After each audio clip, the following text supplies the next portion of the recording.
This podcast is based upon the former Australian cricket player Michael Slater and how sports delivery systems affected his growth and how he used them to reach the pinnacle of cricket in playing Test cricket for Australia. I've chosen Michael Slater as I have an interest in the sport of cricket. The book in which I'm basing my information upon is his autobiography Slats, which he wrote alongside Jeff Apter, who was a close friend of his. Before getting to the analysis of this presentation, it's important to understand what sports delivery systems are. Initially, to say there's no set definition of what a sports delivery system is, however, there can be a range of them.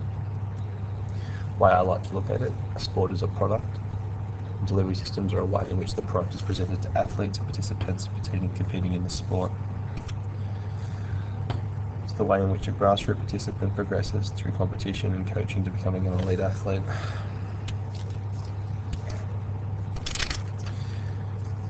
In this presentation, I'll first give an analysis of Michael's career, how he became involved in the game of cricket, before giving an in-depth talk about how he used the sports delivery system offered by the New South Wales Cricket Association as well as Cricket Australia to fine-tune his skills and become an Australian Test cricket player. After this, I will give a reflection of my own on how Michael understood sports delivery systems that were available to him before giving my own opinion on sports delivery systems and how they affect and how their effect can be used, how they can be quite effective.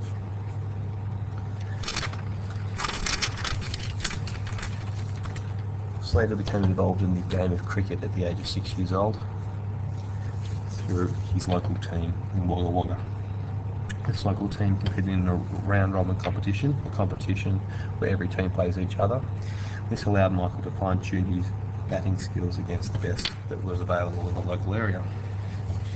In his book Slats, Michael Slater says the best thing about it, as far as I was concerned, was the amazing amount of sport played there when referring to Wagga Wagga.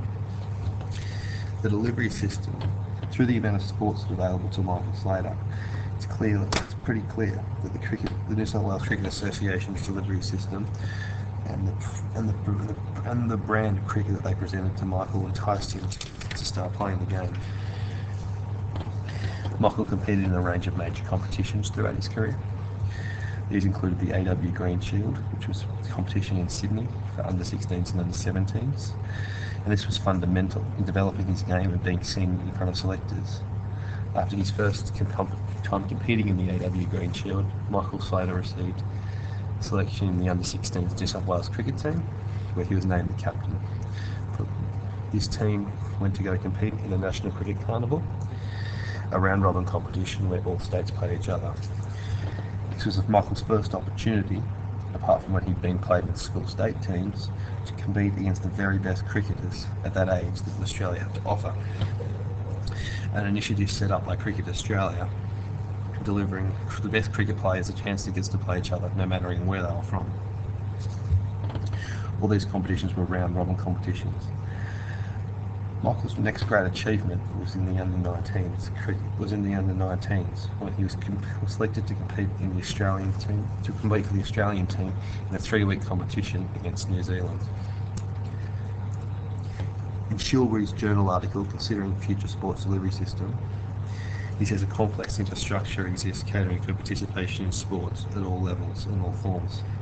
This is the case with Cricket Australia, who created a clear way to reach the top of the sport, as well as having a range of competitions for athletes at all levels.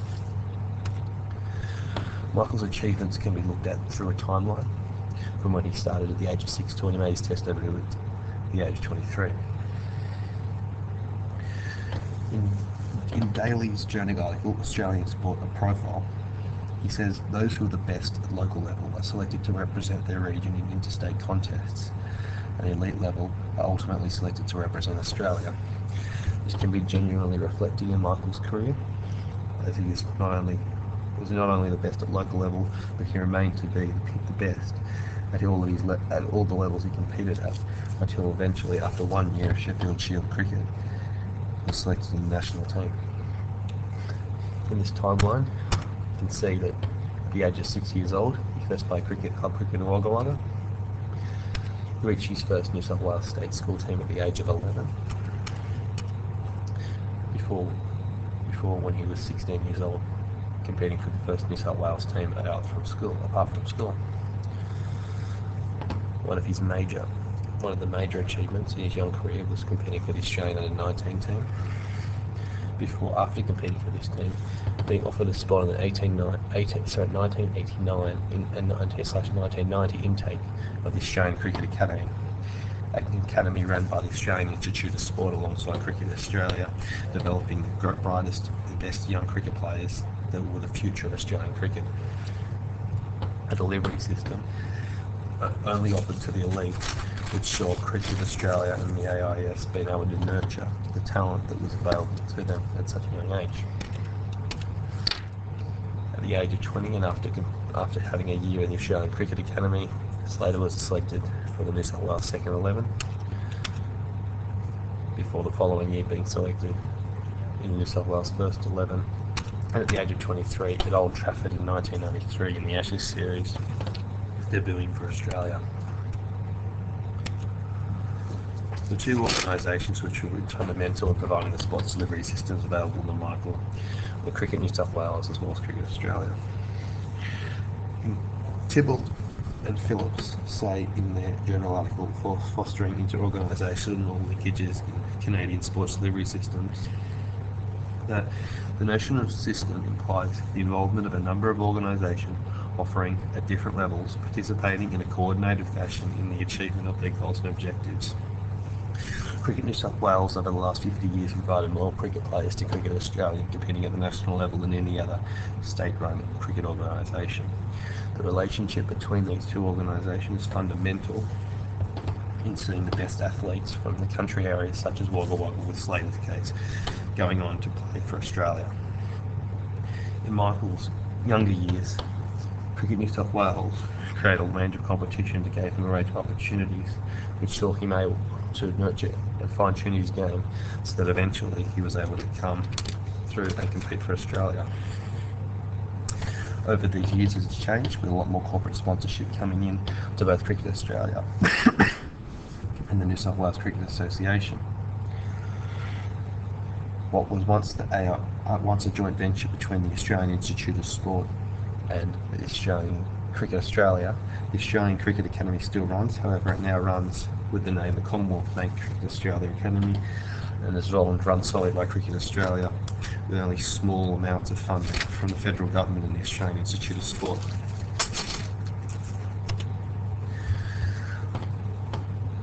On personal reflection, Michael understood throughout his junior career the steps that were required in order to make it to the pinnacle of the sport. With the opportunities much more limited to Michael than the cricket players that were playing in capital cities such as Sydney, what he referred to as the big smoke, Michael understood that travelling was just an essential part of his life if he was to make it to the brink of the sport. The AAB Grade Shield, when he was 16 years old, was a competition in Sydney which he had to travel for. He understood that this delivery system, that was the AW Green Shield, would enable him to put himself in front of selectors and being able to go through and compete at the highest level. This was definitely the case. Michael also understood that getting selected in the Australian Cricket Academy would also boost his career, and he did everything in his power to reach this. As Michael wrote the book, it is clear that he understood the steps that he needed to take and understood the delivery systems that were available to him in order to reach the pinnacle of the sport. In my reflection, sports delivery systems clearly are available throughout all sports. However, Cricket Australia and New South Wales Cricket Association clearly have a greater delivery system than most sports through their large participation numbers. To conclude, Michael Slater had a range of opportunities available to him, even saying that he felt like every sport was available to him. Or the delivery systems within Wagga Wagga, his local town, were enough to be able to entice him to play cricket from a young age. Cricket Australia and the New South Wales Cricket Association nurturing as well as the competitions and opportunities they offered him, saw him being able to fine-tune his game before eventually, at the age of 23, being able to be selected for Australia and competing at the highest feat available to him.